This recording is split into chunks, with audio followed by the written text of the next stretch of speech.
Hey, thanks so much for tuning into NDTV Profit. No big bang announcements from the union budget or the interim budget for 24-25 from the personal income tax perspective. But if you look at the fine print, there is actually something to cheer. Arvind Rao from Arvind Rao and Associates is joining me to explain what that is. It has to do, Arvind, with the liberalized remittance scheme and specifically all amounts of money that are spent on overseas tours and packages, and there's a big change. Can you explain that? Yes, Alex. I think there's some reason for people wanting to travel abroad. There's some cheer for them in the budget. So as we spent some time trying to put this up to make it very simple. Forgive my handwriting. It's absolutely horrible. But then why don't you come closer and take a look at this? I'll explain it, right? So this is the amount of money that you're spending, and this is what you would spend it on. So right on top is overseas tours and travels. Then you have education and medical and others. This is less than 7 lakh. This is more than 7 lakh in any given financial year. In a particular financial year, correct. Now, what happens to the rates? So this is what is as per the existing rates, and the new ones are the ones which will be applicable once the interim budget is passed. So currently, as you see, everything is status quo except this one thing, which is for an overseas tour, it was 5% for an amount of remittance lesser than 7 lakhs, which now becomes 0. Okay. So that's, I think, something to this is tax collected at the source. And the person responsible for collecting this was?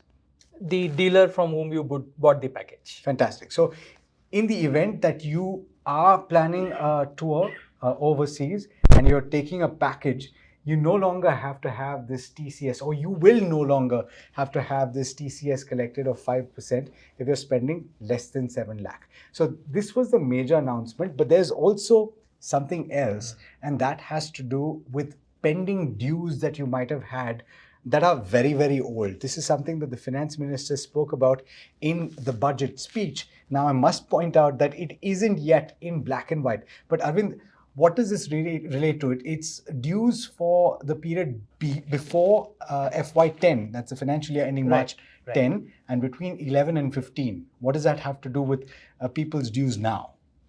So I'll have to spend like some seconds here to give that context, which is, so what happens is there has been a cutoff time wherein since most of the tax matters are now handled at the CPC level, the officers, all the pending matters or the pending demands at the officers levels were then uploaded to the CPC portal.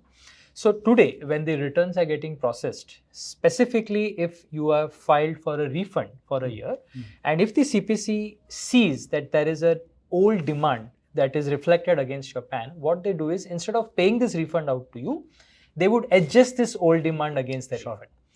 And you must be wondering, how do I claim this back? So for this, you need to go back to the officer for that particular year and say that this is either a demand which is not due to from me, and explain the reasons and get it nullified. But what if the officer has changed?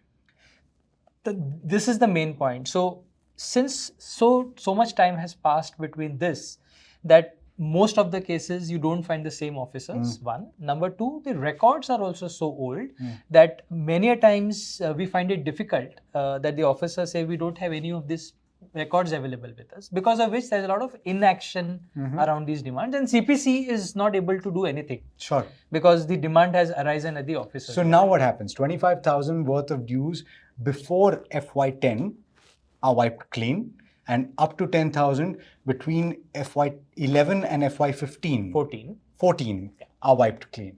So we'll have to wait and see what the scheme comes in, because the bill is not speaking anything about this. But from what she has spoken during the speech today, she's trying to say that these will be waived off. But Alex, I have a bigger question here, that we have been seeing this adjustment of refunds and demands happening over the last 2 to 3 years. So a lot of people's old demands have already got adjusted, and they have foregone their refunds in the last 2-3 years. Effectively, they've cleared their dues. Yes. So what happens to those cases is something we need to wait and watch. Whether or not you can actually claim a refund on something that you've already paid is the big question. We'll have to wait till the scheme document is released and we look at the fine print, as we've done for the LRS scheme. But that's more or less what was announced on the personal income tax side. If you've got questions for us, don't forget to write in on any one of our social media platforms. And don't forget to check out ndtvprofit.com for everything related to Budget 2024.